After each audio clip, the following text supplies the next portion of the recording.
cánh dễ sợ.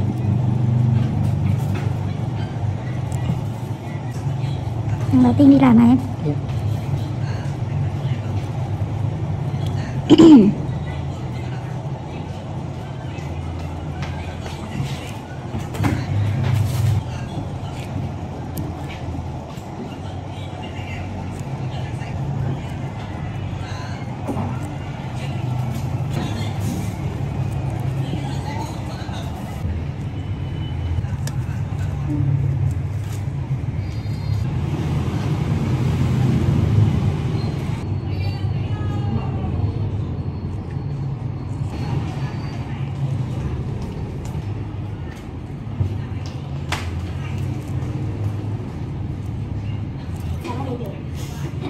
Chắc em ăn.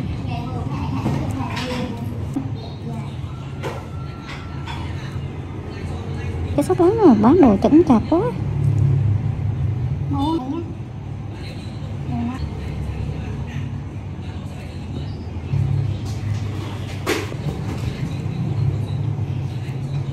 Cái anh này anh đào kém ghê luôn á. Đào kém dễ sợ. Đi đang bảo vệ cho con gái trời. Thấy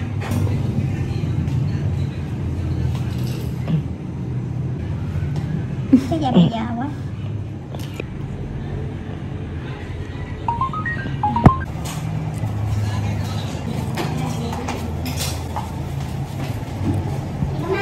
Dạ rồi, em cảm ơn chị. Chuyến đi của chị nó 400 giùm đi với.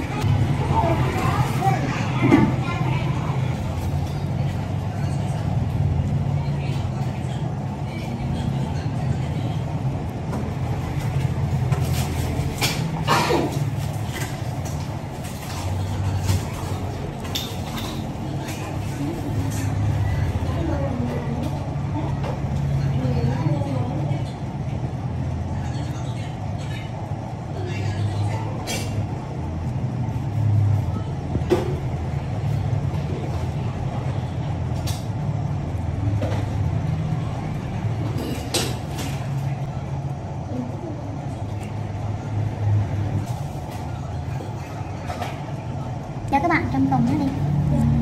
Ít một sắp sơ.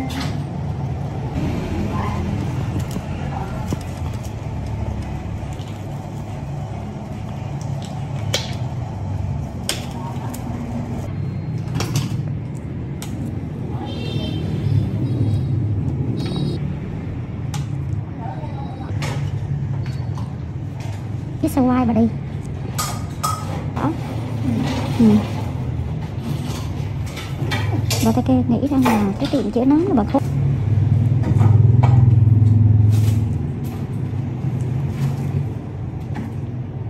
Tôi đẹp lắm, làm gì đỡ thấy trời.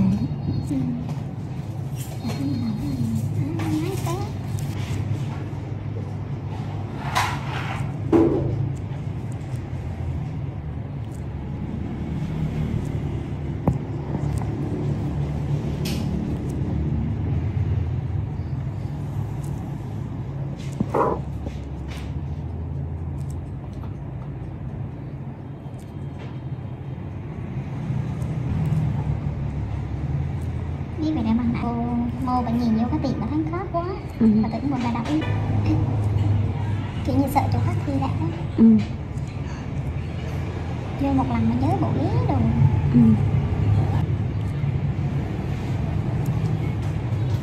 Rồi quá trời, làm lần có đỡ luôn.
Review. Basically a stripped-down Honda GL 1500 Gold Wing, with lower gearing and 6 carbs. The Honda F6C Valkyrie is actually reasonably good fun to ride, and some might say it's best-made motorcycle in America. The Honda Rune 1800 looks like some kind of Dan Dare spacecraft. Mental. Ride quality and brakes. Here, the Honda F6C Valkyrie surprises many riders. So long as there's plenty of advanced planning, the motorcycle can be made to go around a corner fairly fast, for a cruiser, and still offers a luxurious ride on motorways. The Honda Rune 1800 is more ponderous, but then you'd want to travel slowly so people could stare for longer. The Honda Valkyrie's big problem for many cruiser riders is that it just isn't a V-twin. Instead, a burbling flat 6 Honda GL 1500 Gold Wing motor seems to sanitized for most, too damn quiet. Sure, the Honda F6C Valkyrie's 100 brake horsepower motor is enough to send the thing whizzing along in unfeasible speeds, but it's easily out-accelerated by the Triumph Rocket 3, any old Yamaha VMAX, and a whole boatload of rival power cruiser motorcycles these days. The Rune 1800 isn't really any faster. The Honda F6C Valkyrie rarely goes wrong, ever. It is a beautifully made motorcycle, with lavish chrome, thick paintwork and an engine that can cover 100,000 miles with basic oil/filter changes. The main problem with the motorcycle is keeping its hundreds of nooks and crannies clean. Double that cleaning time on the Honda Rune 1800. Our Honda Valkyrie FC6 owners' reviews show a very reliable bike, which is the norm for Hondas. For most of its life it was available as a personal import from the USA, and there aren't that many around, which keeps resale values high. Honda F6C Valkyrie motorcycles with the hard luggage touring kit on seem to be sought after. Buy a good used motorcycle and you can 5 years biking for about $2,000 in depreciation. The Honda Rune 1800 costs big bucks and is for lotto millionaires and poseurs only. Huge brakes, beefy forks and a proper 2-person saddle are some of the useful features on the Honda F6C Valkyrie. It could use the reverse gear of the Gold Wing, and there's no screen as standard on the Honda F6C Valkyrie. Naturally, there's a whole phone book of accessories to be had, from both Honda and US aftermarket motorcycle accessory suppliers. Sci-fi bodywork on the Rune looks stunning. Welcome to BBC Motor Reviews channel. KTM 1090 Adventure, 2017 on review. The chassis copes with the extra power with ease. In fact, it feels like it could handle a further 25 brake horsepower. The conventional 48mm WP forks and WP rear shock work straight out of the box.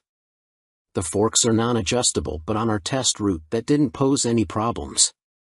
A 170-section rear tire and the 1090's relatively low weight enable it to be hustled with ease. Boring it certainly isn't. Unfortunately, we had less than ideal conditions to test the new 1090, but wet riding did highlight the bike's rider friendliness and near-perfect fueling at low speeds. There are 3 riding modes: Sport, Street, and Rain, with an optional off-road setting. Each mode changes the engine characteristics and level of traction control intervention. Although it's called the 1090, the engine is the same 1050 cubic centimeters motor as used in the outgoing 1050 Adventure. In the old model, KTM restricted it to 95 brake horsepower, but they've unleashed an extra 30 brake horsepower for the 1090, pushing peak power to 125 brake horsepower and torque to 80.4 ft-lb. On the road, it deals like KTM have thrown a bottle of vodka into the punch bowl along with a dozen cans of Red Bull. The 1090 is much livelier and more fun to ride, yet still has the ease of use of the original 1050. Confusingly, KTM also offer a 95 brake horsepower version of the 1090, which can then be restricted further to 47 brake horsepower for those on an A2 license. KTM's LC8 engine is a proven motor by now, with few problems to report, and KTM's Adventure family are well built. The 1090 Adventure comes in much cheaper than the more premium competition, without skimping on quality. The standard price of £11,299 is good value, although the bike we tested would have cost £12,800. As the 1090 is the baby of the adventure range, the spec doesn't quite match that of its bigger brothers, but you do get 3 riding modes as standard, sport, street and rain. An off-road setting can be unlocked with the optional off-road pack, £243.78. Traction control and ABS are standard but not lean sensitive, and the TC can't be deactivated on the move. Old-style clocks remain. Welcome to BBC Motor Reviews channel. Cines Akuma 125, 2022 on review. Priced at £2,599, the Akuma significantly undercuts the popular Honda MSX 125 Grom, which is its obvious target. And though my preference is for traditional-looking bikes with a retro feel, like the WK Scrambler or Cines's own Outlaw, after riding the updated Akuma, I'm genuinely impressed. Ride quality and handling are altogether spot on, and though not the outright fastest, it's plenty quick enough. Yes, perhaps the seat leans you a bit too far forwards, and at 6 foot tall my knees are a bit high, but this aggressive style and involving feel make the Akuma a confidence-inspiring and solid first ride for any newcomer. If I wasn't a skint student on part-time wages, I'd buy one without a moment's hesitation. Can't say much more than that. For 2022, the Cines has larger 14 inches wheels, upgraded from the previous 12 inches. Still small, they improve handling and give a stable feel around corners, while still making the Akuma very agile at low speed and in close quarters. The handling is smooth too, thanks to the suspension and low center of gravity, and with the seat pushing you forwards you can really feel every inch the bike. Leaning forwards into corners and tucking in on the straights, the Akuma might be a modern monkey bike but rides like, well, a proper bike. They call it the Mini Monster, and it deserves the nickname, being a down-to-earth yet modern bike that both looks and rides the part. Being angled steeply forward means the seat does affect comfort, and with the abrupt shape of the tank you need to be gentle with the brakes. The Akuma is also very compact. It's physically smaller than my own WK Scrambler 50. However, although perhaps better suited to smaller riders, with its 820mm seat height, the Cines happily supports 6 feet of teenager. Both the front and rear brakes very good, and they're combined, which means the front is linked to the rear. There's no ABS, however. Being air-cooled instead of liquid-cooled doesn't really match the modern style of the Akuma, and with 9.7 brake horsepower it's not as powerful as other more modern bikes. However, this also means welcome simplicity, and you'll get your money's worth of reliability. It's also fast enough. Accelerating sharply and with a more than adequate 67 miles per hour indicated top speed, the Akuma feels swift and has the smoothest, easiest gear change of any 125 cubic centimeters bike I've ridden. Most noticeable of all the Akuma's features is the 3-tiered exhaust. It's not just an eye-catching MV Agusta styling trick, but 3 fully functioning pipes that sound ace as well as looking great. With aggressive shapes, new blacked-out finishes, steel trellis frame, which is non-structural, and its raised tank giving the look of an arched back and so resembling a big cat, go on, imagine, riding the Akuma makes me feel like I stand out from the crowd. Which is important for the teenage market. Switchgear, components and overall finish look and feel pretty good for a $2,500 bike. Some fasteners and smaller parts will need coating with anti-corrosion treatment for winter use, but that's true of some bikes costing 5 times as much. And overall the Cines does a good job of disproving preconceptions about cheap, flimsy Chinese bikes. Honda's trendy MSX 125 Grom costs £3,849. Yes, it's a bit nicer finished than the Cines and will hold its value better, but it's only got the same power, and the extra £1,300 over the Akuma can be a big ask for a cash-strapped teen. Benelli's TNT 125 is also made in China and costs the same as the Cines. It's got a couple of horses more and a neat-looking trellis frame, but it's also a tad gaudy and in your face. Picking between them is as much down to their image and personal preference as anything else. Tech fan? You'll be interested to learn that the display now has multiple color options as well as brightness settings. At first, I thought it was just another knick-knack, however it is helpful especially in changing weather or when looking through a tinted visor. And it's like socks with days of the week on, every day can be a new color. The display is also crystal clear and comes with a small array of function as expected: time, trip, odometer. Something that I quite like are the large buttons that the Cines uses. None of this tapping the wrong control malarkey, just big simple buttons, easy as you like. 2019, Cines Akuma launched late in the year as a 2020 model. Modern monkey bike with air-cooled 4-stroke single and 12-inch wheels. 2022, upgraded with larger wheels, jazzy new clocks, plus more refined styling and colors. Replacing the stock bike's KYB suspension, the SP features Gen 2 Öhlins semi-active suspension, NIX30 SV forks and a TTX36 SV shock, which automatically controls the damping levels while leaving spring preload manually adjustable.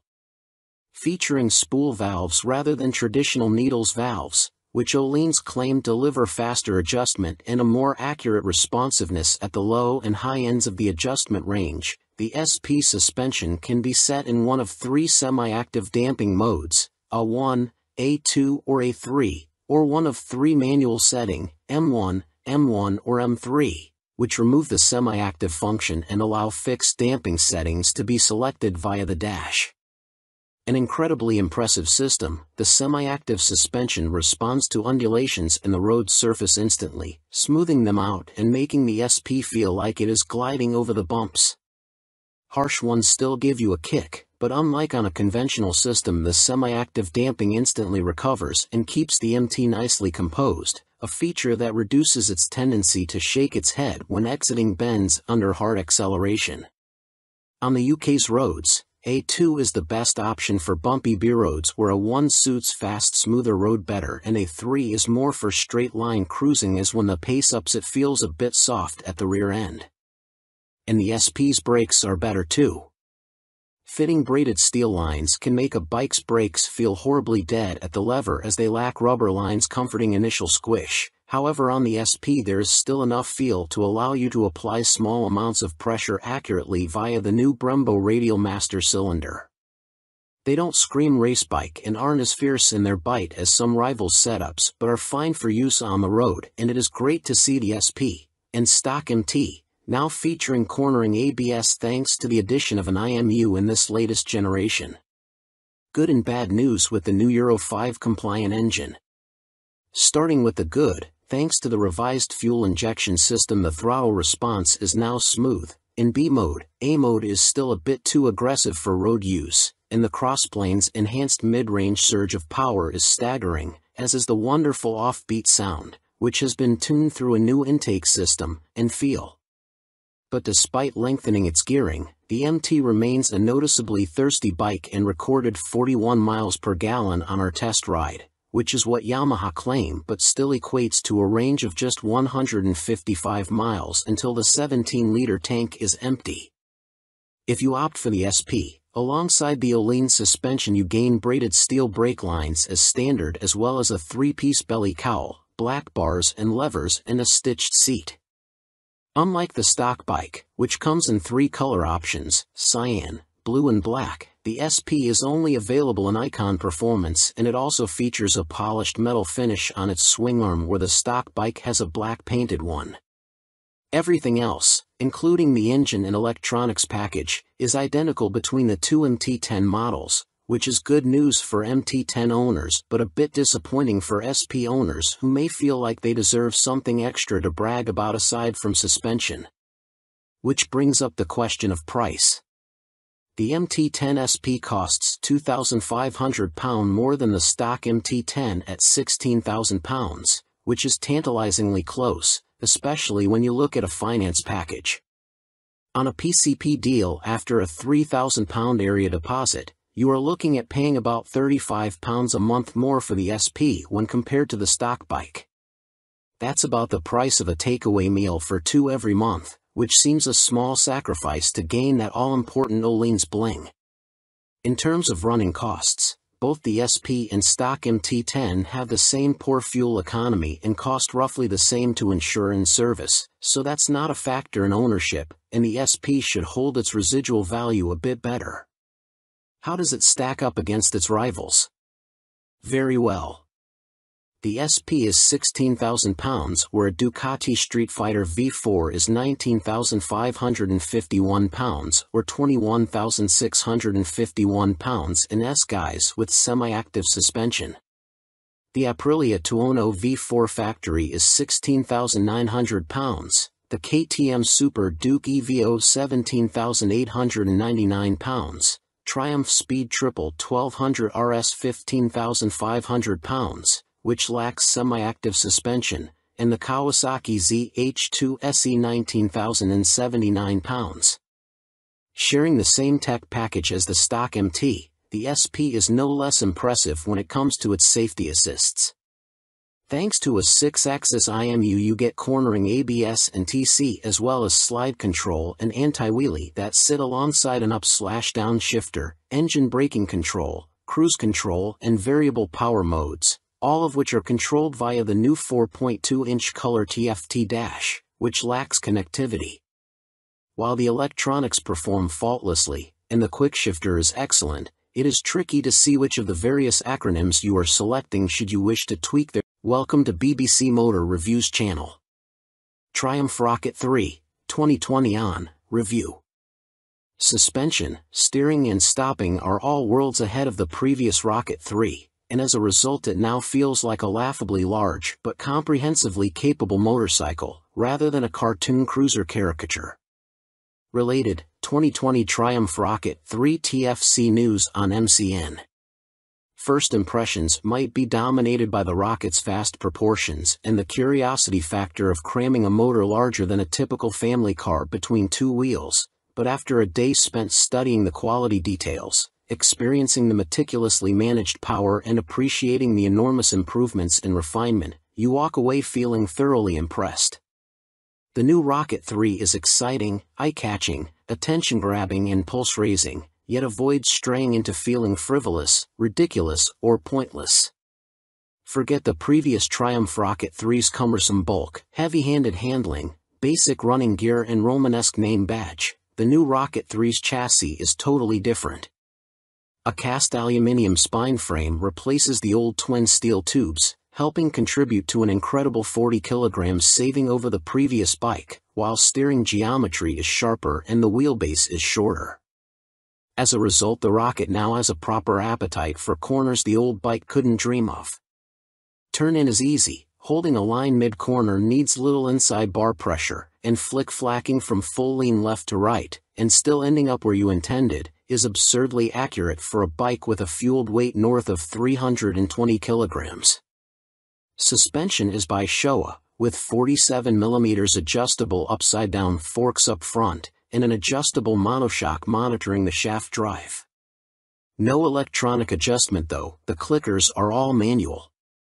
The front's set pretty firm, meaning you can haul hard on the flagship Brembo Stylema front brakes. Even the rear brake is a 4-pot radially mounted caliper, to generate huge stopping force without the bike trying to tie itself in knots. Ride quality is generally good, though the short travel shock, just 107mm, has to work hard and can feel bouncy. Drive hard and you can clearly feel the rear end of the bike jack up though, a result of the torque reaction from the shaft drive being unchecked by any kind of parallelogram setup. The Rocket 3 comes in two flavors, Roadster R and Touring GT, with the main difference being riding position. The R has a higher seat, mid-set foot pegs and narrower bars, giving a more aggressive Street Fighter stance, while the GT's lower seat, feet-forward controls and wider, higher bars give a relaxed, cruiser feel. Everything is transferable between the bikes, meaning you can create whatever kind of muscle-power touring cruiser you like. Into the bin goes the Rocket 3's 2,294 cubic centimeters triple, replaced by this all-new, gruntier, smoother, cleaner, stronger and smaller 2,458 cubic centimeters engine. Huge 110.2 mm pistons eclipse the old 101.6 mm items, while stroke is significantly reduced, down from 94.3 to 85.9 mm, allowing Triumph to make a shorter motor. Peak torque is identical to the previous Rocket 3 Roadster, at 163 lb-ft, but the new motor holds onto that grunt for longer as revs climb. Where the previous Rocket's torque curve fell away sharply above 2,500 rpm, the new motor has a much fatter, flatter delivery. As a result, headline power is up to 165 brake horsepower. But as ludicrous as that might sound, the reality is that it's immensely easy to use. All that prodigious power is carefully controlled by the ride-by-wire throttle and predictive, lean-sensitive traction control, while output is restricted in lower gears and top speed is electronically limited to 138 miles per hour. It's a beast, but one of those big, fluffy, gentle, cuddly chaps from a Disney film. The colossal torque spread means you can ride it however you like. Plunk it in one gear and dip into the immense grunt from 2,500 to 5,500 rpm if you're feeling lazy, or chase the 7,000 rpm redline and work the new sweet-shifting 6-speed gearbox for maximum thrills. There's even an optional two-way quickshifter in Triumph's accessory catalog, if you like changing clutchlessly. It's a completely new machine from nose to tail, so only time and miles will deliver a verdict on reliability. Service intervals are set at a car like 10,000 miles, suggesting the motor is in a fairly mild state of tune and Triumph have confidence in it. Looking over the bike in the metal, everything appears high quality, as you'd expect for 20,000 pounds. The exhaust headers are a particular highlight, the welds look neat, while the hydroformed curves are apparently a huge pain to produce. Everything seems tucked away neatly, there are no vulgar cables or hoses dangling about anywhere, and wiring runs inside the handlebars. Details like the Monza-style petrol, coolant and oil filler caps are pleasing, while the clever flip-out pillion pegs are a neat design. Our Triumph Rocket 3 owners' reviews show there have been some issues for some buyers, in particular corrosion, electrical and mechanical problems. Seemingly the rear brake can often stop working, for example, and needs attention from a dealer. Have a good read through before going for a test ride.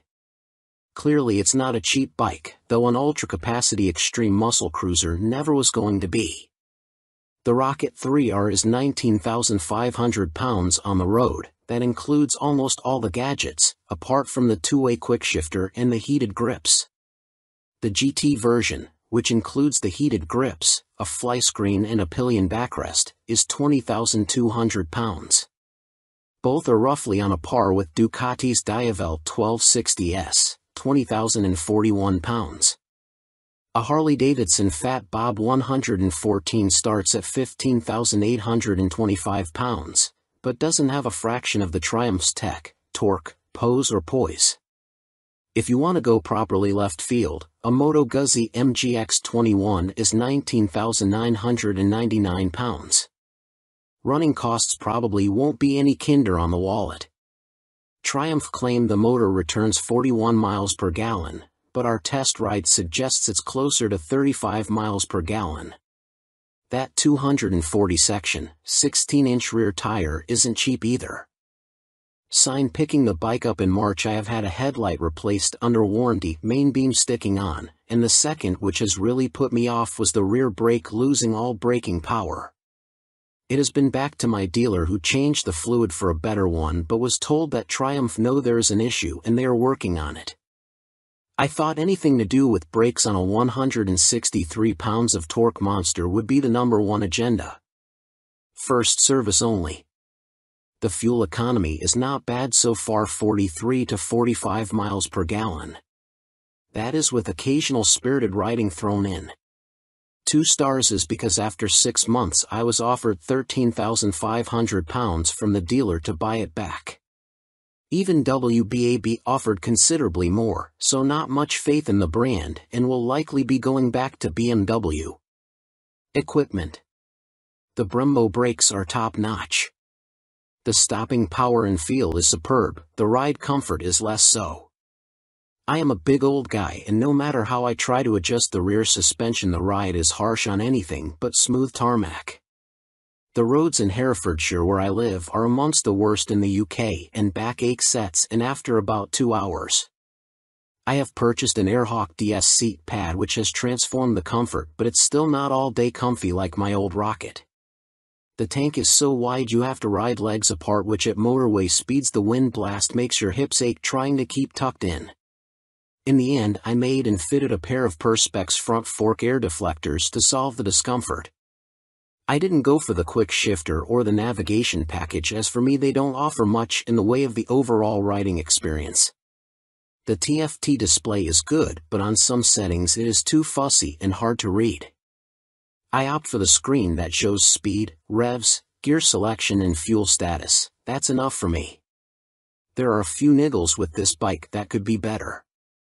The original screen doesn't give much wind protection and the rear hugger design is total crap. In the rain you get covered in road crud halfway up your back.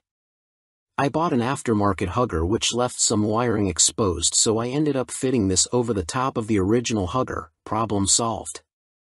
I purchased the accessory panniers and rear rack to give the bike some touring capability. These panniers are okay but are quite small and are not as rigid as I would have liked.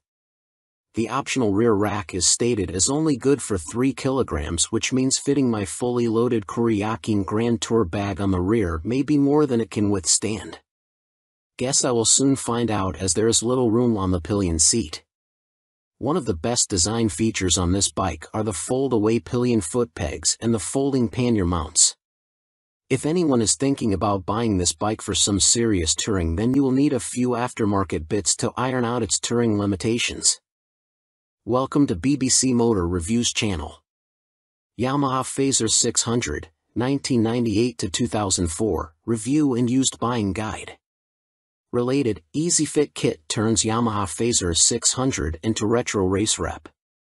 In fact, since Yamaha stopped the FZS 600 Fazer's production in 2003, it has taken them until the launch of the Tracer 700 to replicate the Fazer's magic formula. However, in 1999 the Yamaha Fazer 600 was the best-selling bike in its class, and by 2002 the firm had sold over 83,000 units. There's a reason the Yamaha Fazer has such a strong following. As soon as its wheels start to turn you are right at home. It is ease personified and most of this warm feeling comes from the wonderful motor. With the Fazer, Yamaha got the basics right and that's what makes it such a great bike. The tank range is long, the seat comfortable, the fairing effective, the brake sharp and the motor strong in the mid-range and extremely reliable. The suspension may be a bit baggy, but if that's the Yamaha Fazer's only real fault 22 years after it was launched then that's not bad going. Useful Yamaha Fazer 600 specialists include www.foc-u.co.uk and yamahaclub.com. Read on for our full used buying guide.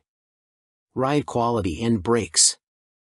Launch impressions. When you push the Yamaha Fazer 600 to the limit, which is easy with those blue dot or 1 brakes up front, it dives a little bit and loads up the front end.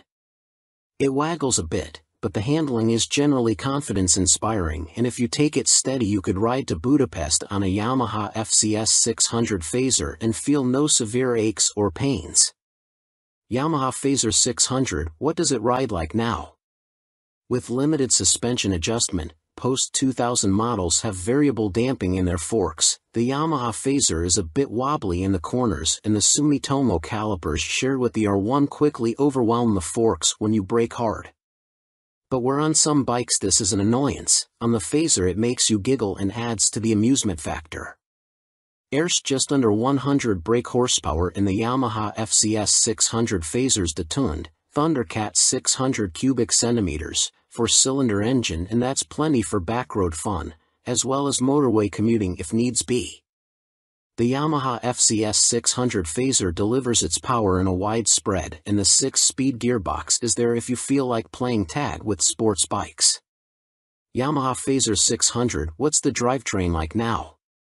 The inline-4 is beautifully smooth and has that lovely mid-range pull you get with an old long-stroke unit. It's not revvy or buzzy like the FZ6's engine, it's just silky smooth and full of drive. The gearbox may be showing its age, the linkage is notoriously sloppy when worn, but it clunks into gear with a reassuringly solid feel, and the bike is more than happy to break the national speed limit when asked. The Yamaha Phaser is a fairly well-made motorcycle, and except for the black painted downpipes rotting away, or the brake calipers seizing up, the Yamaha Phaser doesn't suffer big problems. It can rack up very high miles with regular servicing.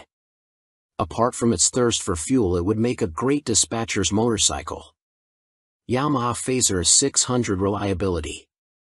We've got a whopping 52 Yamaha Phaser 600 owners reviews on the site, and the bike scores 4.6 stars out of 5 overall, with the same score for build quality and reliability.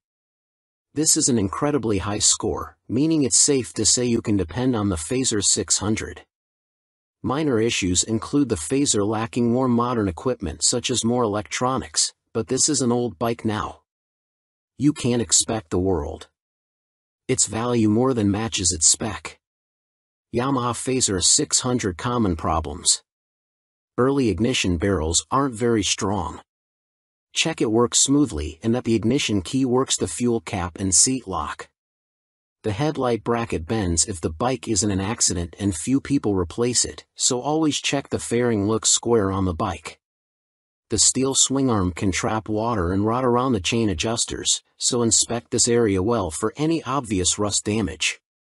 The Phaser has a 110/70 front tire, and as a result tire choice is limited. You can fit a 120/70, but this can interfere with the mudguard. Yamaha Phaser 600, a mechanic's take. By Chris Spinks, Chief Instructor, Metropolis Training School. The key factor when buying a used FCS 600 Phaser is seeing if it goes into second gear. First gear on the Phaser is quite short, and the jump to second puts a lot of strain on the gearbox. This can cause the second gear selector fork to bend, and that leads to a really stiff change and eventually a broken gearbox. On a cheap bike such as a used Phaser, that can write the bike off as replacing it is not economically viable, as a complete gasket kit costs £500. That said, when I destroyed my Phaser's gearbox on a track day, I bought a new motor for £400, and swapping them over was fairly simple. The sprocket retaining nut is a classic Phaser fault and well documented. The nut comes loose, the sprocket slides off the shaft and then sits on the threaded part of the output shaft. People think the clutch is gone and rev the motor, which causes the sprocket to strip all the threads off the shaft. You can slide the sprocket back on and spot weld it in place, but you need to be careful not to overheat the seals. As long as you fit the nut correctly using the locking washer, you should be fine, although Yamaha did release a deeper threaded nut and this sorts the issue.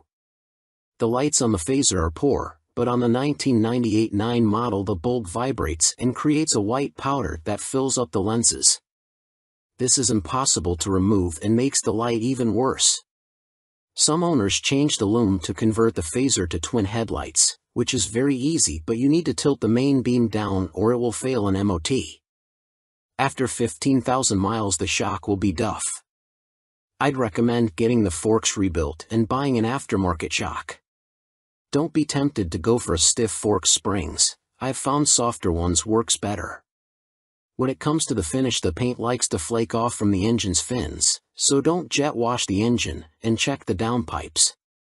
The motor is totally bulletproof, but the cam chain tensioner can need changing and it is a nightmare to get to. At the end of the day, a well-looked-after Phaser is a brilliant buy and totally reliable. At the training school we would see them cover over 65,000 trouble-free miles with only oil changes. Extrema Makeover, Aprilia put the RS660 on a diet for a limited edition focused model. Alongside the surprise launch of their 2023 BX450, Bimota have shed more light on supercharged Tessie Tourer currently in development. Now officially called the Terra, we first caught glimpse of the bike as a basic design sketch at the 2021 EICMA show, with a spokesperson for the Rimini firm later confirming to MCN that it would be powered by the 4-cylinder motor found in Kawasaki's Ninja H2 SX range. Never before have Bimota been present in this market segment, Bimota COO, Pierluigi Marconi, said in a statement. No one has this much fun and function in one package. The Terra is an attention grabber that will act like a halo for Bimota by attracting further consumer attention to our impressive vehicle lineup, he continued. Although details remain scarce, Bimota have gone into some depth on the new steering system, which sits diagonally between a front subframe and the front wheel. There are no front forks like a conventional motorcycle, which should aid front-end stability and the ability to trail brake into a corner. This is because braking forces are kept away from the front suspension, leaving it free to deal with bumps in the road. These systems can reduce front-end feel though. Until now, Tessies were only made for the sports segment, Marconi told MCN at EICMA 2021, we'd like to put the Tessie name to adventurers, tourers, and bikes like that. Our philosophy is to have two lines of bikes, he added. One is the Tessie line and one is for more traditional models. We like to follow the two concepts, because although a Tessie chassis has a lot of advantages, for some riders it is still too much of a novelty. Alongside the funny front end, Bimota have also confirmed that the Terra will receive semi-active suspension developed in partnership with Marzocchi. The ride height can also be adjusted either manually or electronically by 30 mm. Also expect to find 5-spoke forged alloy wheels too, which should help to keep unsprung mass down. It went from first sketch to full-size model in few months using computer-aided design, Marconi continued. You ride some bikes because you have to, but you ride these Bimota because you want to. Terra will appeal to enthusiasts of all ages because the design draws you in, and the performance keeps you there. Superior performance, BRAF Step Up Aston Martin partnership with more powerful AMB 001 Pro. Luxury boutique brand BRAF Superior have once again teamed up with supercar experts Aston Martin to create yet another outrageous, limited-run track day machine. The AMB 001 Pro made its debut at the EICMA trade show in Milan and follows in the footsteps of the first-generation €98,000 AMB 001, which entered the public consciousness back in autumn 2019 and has since sold out. The standard track-only 001 features a turbocharged 997 cubic centimeters liquid-cooled V-twin engine that sits as a stressed member in the chassis. The 175 kilograms, dry, Pro uses a CNC machine version of this unit as a stressed member with a claimed 25% increase in power to 221.9 brake horsepower. There's also carbon fiber bodywork said to be inspired by Aston Martin's 1,000 brake horsepower Cosworth-built 6.5-liter V12 Valkyrie AMR Pro hypercar. The success of its predecessor, coupled with the incredible Aston Martin Valkyrie AMR Pro, inspired us to get together again to create a new superbike, one that we know will excite our customers, BRAF Superior CEO Thierry Henriette said. We are particularly proud of the new engine type, with a crankcase fully machined from solid billet aluminium, which is a unique feature for a production motorcycle. With the marked increase in power, this takes AMB 001 Pro into the hyperbike sector. Machined from AL 5000 solid billet aluminium alloy, the uprated motor also gets a new cylinder design, with wet cylinder liners for greater cooling, which should help with the longevity over prolonged hard use. Limited to 88 units in total, the Pro will not be homologated for the road and will be built by hand at the BRAF factory in Toulouse, France. Orders are now being taken, with the first deliveries expected in the final quarter of 2023. The bike shown at EICMA was a prototype. It's a beautifully simple formula. Form plus technology equals performance, Marek Reichman, Executive Vice President and Chief Creative Officer of Aston Martin, said. We've achieved this fluidity again with BRAF Superior for those who desire a track superbike like none other. The rider is part of this moving sculpture and will literally feel as though they are part of the track when laying atop the AMB 001 Pro. But it's not all about engine performance. A quick glance at the side profile of the Pro reveals more extreme bodywork, with a more pronounced tail, winglets, and a rear carbon disc wheel design. There's still next to no front wind protection though, which could be unpleasant at speed and take away from the riding experience. Gone is the underslung exhaust exit from the standard 0012, with a single pipe on the right side of the bike protruding above the fat 200 section rear tire and shark-like aero wing. In a nod to Aston Martin's racing success, the 001 Pro features a striking jade green livery, with a blacked-out motor and suspension. This suspension system comes in the form of a front double wishbone setup adjustable for preload and rebound, plus a rebound and preload adjustable monoshock. Naked Ambition, CF Moto unveil NKC22 concept. CF Moto weren't short of new bikes to show us at the EICMA trade show in Milan, including this naked roadster concept called the NKC22. The bike uses an 800 cubic centimeters parallel twin engine, presumably the same KTM 790 lump used in KFMoto's 800 metric tons models, but wrapped in a lightweight, sporty chassis. This concept version is covered in forged carbon bodywork with an engine fairing that doubles up as an aerodynamic wing. Front forks are heavy-duty upside-down units and look to be fully adjustable, while at the back a stylish single-sided swing arm holds a rear wheel blanked off with carbon inserts. CF Moto reside at the economical end of the motorcycle market, and so even this concept version gets J.1 brakes rather than the full Brembos used on last year's track-focused SRC21 concept. Twin SC Project exhausts complete the aggressive, sporty look and would, from the looks of them, far exceed UK homologation noise limits, so expect something more sensible on the finished bike. The M button on the left switchgear and the word Street on the bottom of the TFT dash display suggest that a selection of rider modes is available with up and down buttons for cruise control also included. And the telltale phone symbol elsewhere on the screen means there's smartphone connectivity, too. CF Moto reside at the economical end of the motorcycle market, and so even this concept version gets J.1 brakes rather than the full Brembos used on last year's track-focused SRC21 concept. Twin SC Project exhausts complete the aggressive, sporty look and would, from the looks of them, far exceed UK homologation noise limits, so expect something more sensible on the finished bike. The M button on the left switchgear and the word Street on the bottom of the TFT dash display suggest that a selection of rider modes is available with up and down buttons for cruise control also included.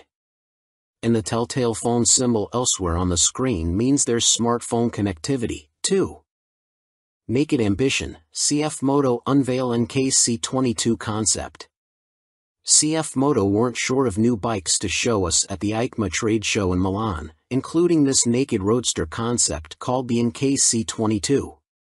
The bike uses an 800 cubic centimeters parallel twin engine, presumably the same KTM 790 lump used in KFMoto's 800 metric tons models, but wrapped in a lightweight, sporty chassis. This concept version is covered in forged carbon bodywork with an engine fairing that doubles up as an aerodynamic wing. Front forks are heavy-duty upside-down units and look to be fully adjustable, while at the back a stylish single-sided swing arm holds a rear wheel blanked off with carbon inserts.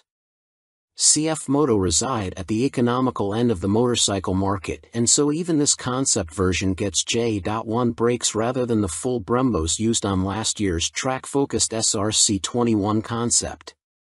Twin SC Project exhausts complete the aggressive, sporty look and would, from the looks of them, far exceed UK homologation noise limits, so expect something more sensible on the finished bike. The M button on the left switchgear and the word Street on the bottom of the TFT dash display suggest that a selection of rider modes is available with up and down buttons for cruise control also included. And the telltale phone symbol elsewhere on the screen means there's smartphone connectivity, too. CF Moto reside at the economical end of the motorcycle market, and so even this concept version gets J.1 brakes rather than the full Brembos used on last year's track-focused SRC21 concept. Twin SC Project exhausts complete the aggressive, sporty look and would, from the looks of them, far exceed UK homologation noise limits, so expect something more sensible on the finished bike.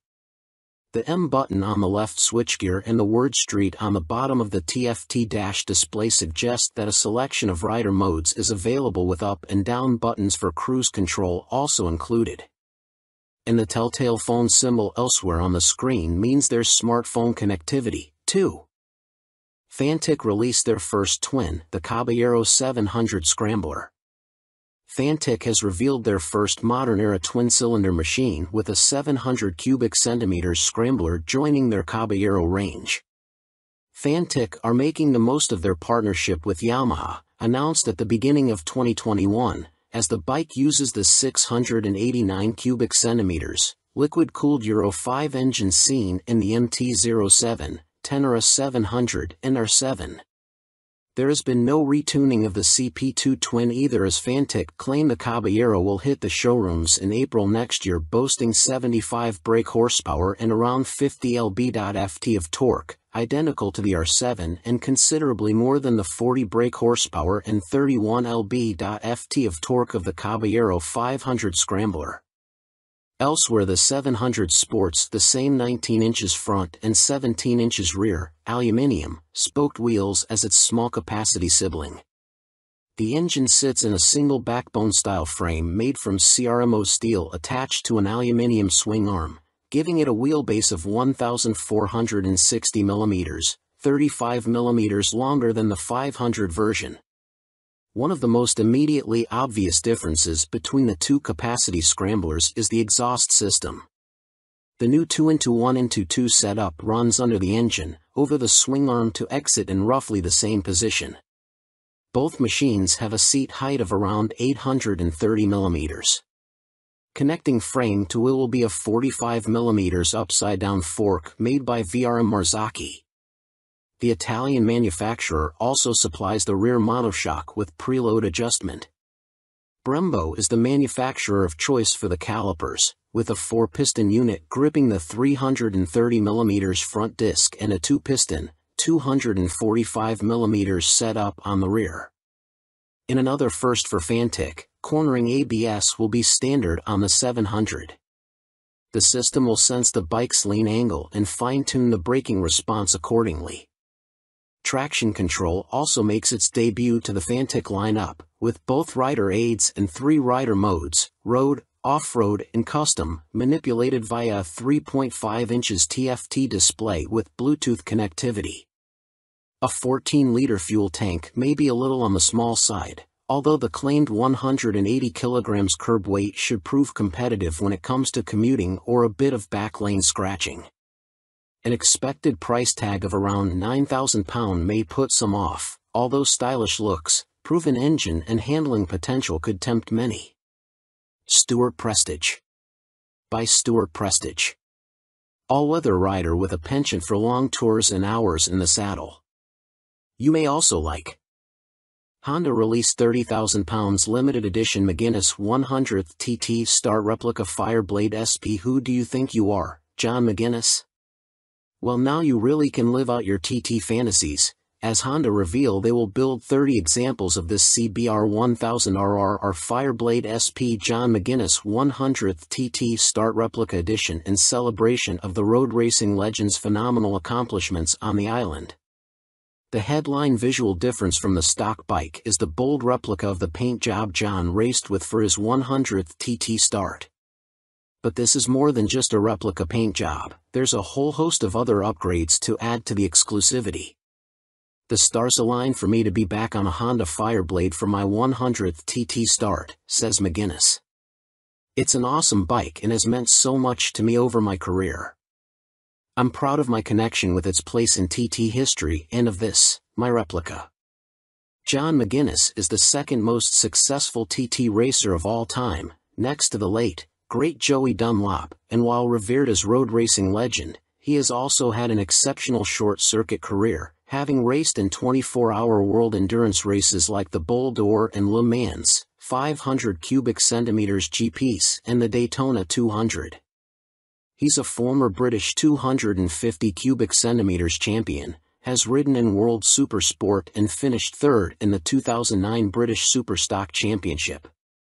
Making his TT debut in 1996, he won the Best Newcomer title in the 250 cubic centimeters class. 3 years later, he took his first win, the 250 cubic centimeters lightweight TT. Over the ensuing 2 decades, 1999 to 2019, he has accumulated an incredible 47 podiums and 23 TT wins, as well as being the first to break the 130 miles per hour lap barrier on a Honda Fireblade, no less. So, what do you get for your 30,000 pounds?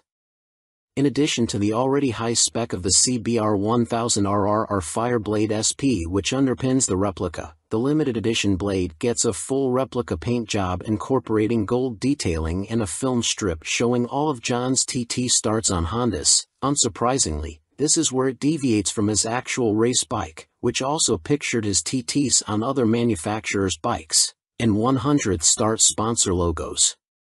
There are gold wheel stripes, an individually numbered plaque on the headstock, genuine Honda carbon fiber front mudguard and carbon rear hugger, or rear seat cowl and tall screen, and Metzeler Racetech RR tires. On startup there's a Ring of Fire screen animation as the display loads, and 30th anniversary logos on the smart key and laser engraved on the Akrapovic muffler, marking the machine's special place in Honda history.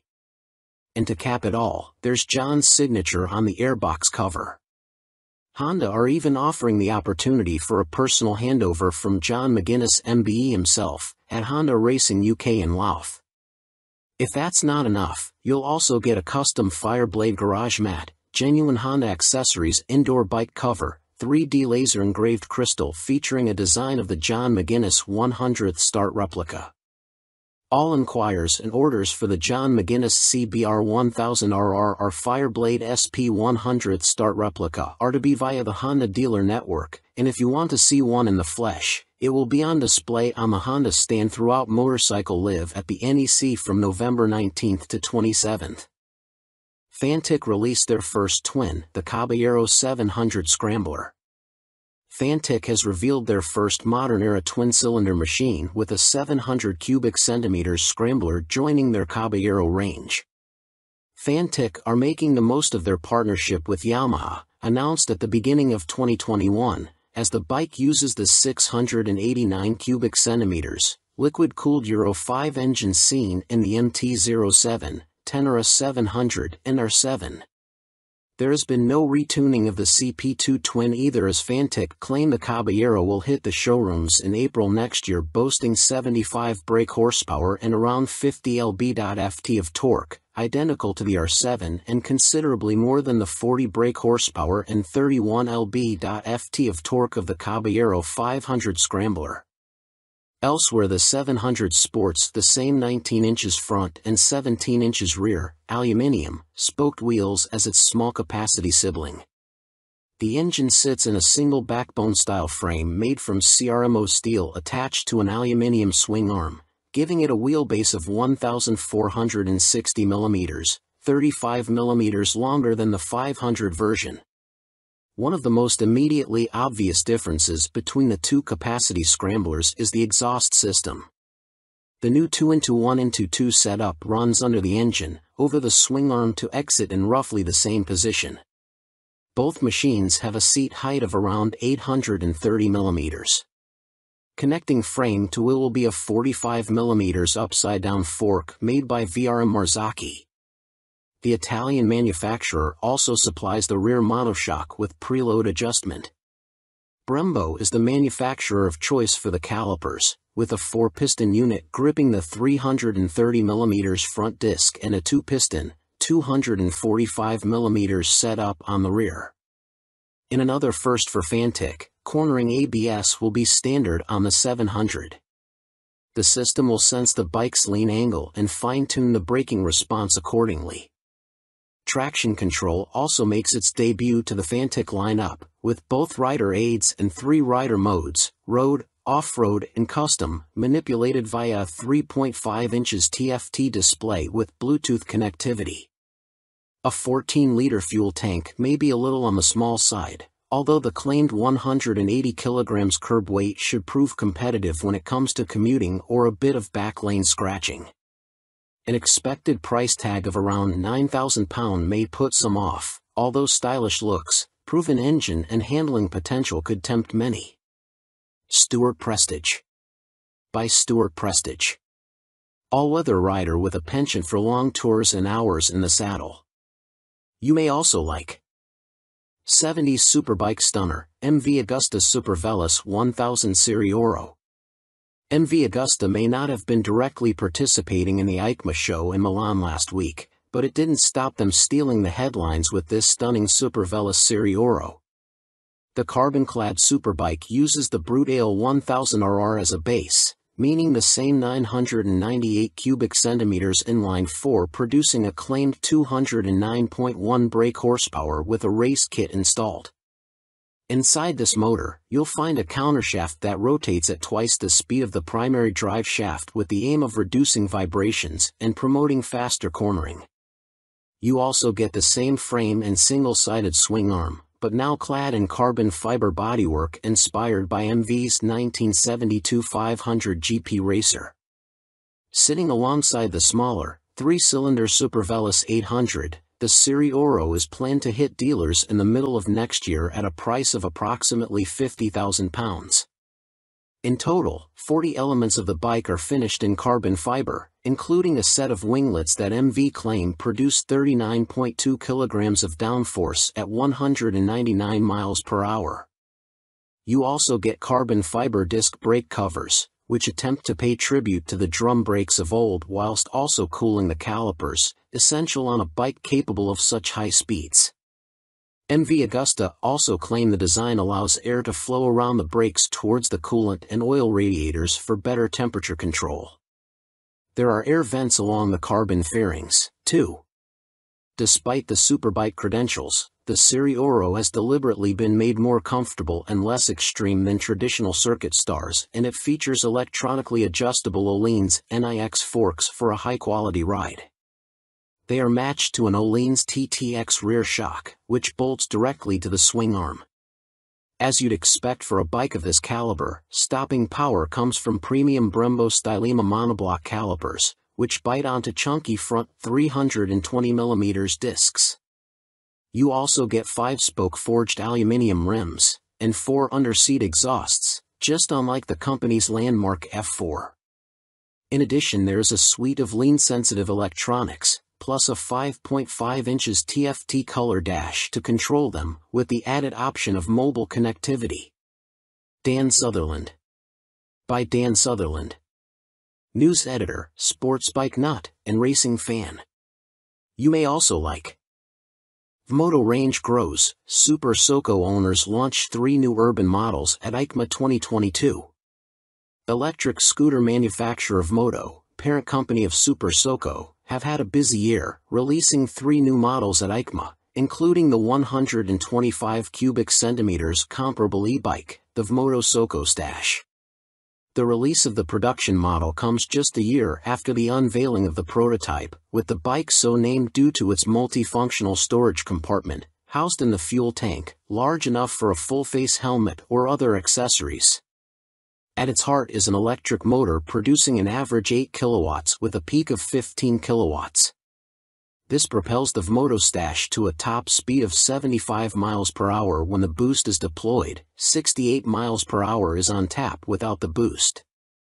A 72V removable battery provides the juice and can be charged using a fast charger in a conventional 3-pin plug in 3.5 hours. Charging without the fast charger will take between 5 and 6 hours.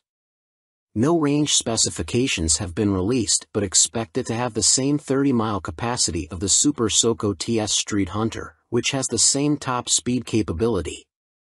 A newly designed swing arm pivots off a solid, lightweight frame, driving a 17-inch rear wheel. A 17-incher is also fitted on the front, and ABS disc braking is standard. A relatively tall seat height of 830 mm awaits the rider, and the Stash has a curb weight of 143 kilograms. The company also unveiled their first dirt bike-style machine, which weighs in at just 84 kilograms. The machine comes in two models, the Vmoto On-R, which comes with road tires, or the OFFR, which is equipped with knoblet tires. The On-R/OFFR can be set up in either L1 configuration, comparable to a 50 cubic centimeters machine, or L3, which mimics a 125 cubic centimeters. In the L3 iteration, the bike can reach speeds topping 50 miles per hour, while the L1 configuration limits the top end to just under 30 miles per hour. Vmoto claim a range of up to 90 miles with recharge times taking 2 hours for the L1 configuration and 3 hours for the speedier L3. A die-cast aluminium frame cradles the 8 kilowatts motor, producing a claimed 190 feet per pound of instant torque. A swing arm with a single rear damper secures the belt-driven, rear-spoked wheel. No retail price has been provided. The Vmoto Soco F01 scooter is, technically speaking, not a new bike, as it was available as part of a commercial fleet, but now will be available to the general public, the company also announced at EICMA. The urban commuter will, like the On/OFFR models, will be available as an L1 or L3 configuration. A 2 kilowatts or 4 kilowatts, L1 and L3, motor will get the rider up to a maximum speed of 27 miles per hour for the L1 and 45 miles per hour for the L3 model. Vmoto claim a range of between 50 and 60 miles dependent upon the setup and riding style. The charging time of the removable battery is 3.5 hours with a fast charger using a domestic 3-pin plug, or 6 hours without the fast charger. Coming in at 110 kilograms with a seat height of 855 mm, the F01 should prove a popular choice for city transportation. The F01 will be available in white, light or dark blue, red and black.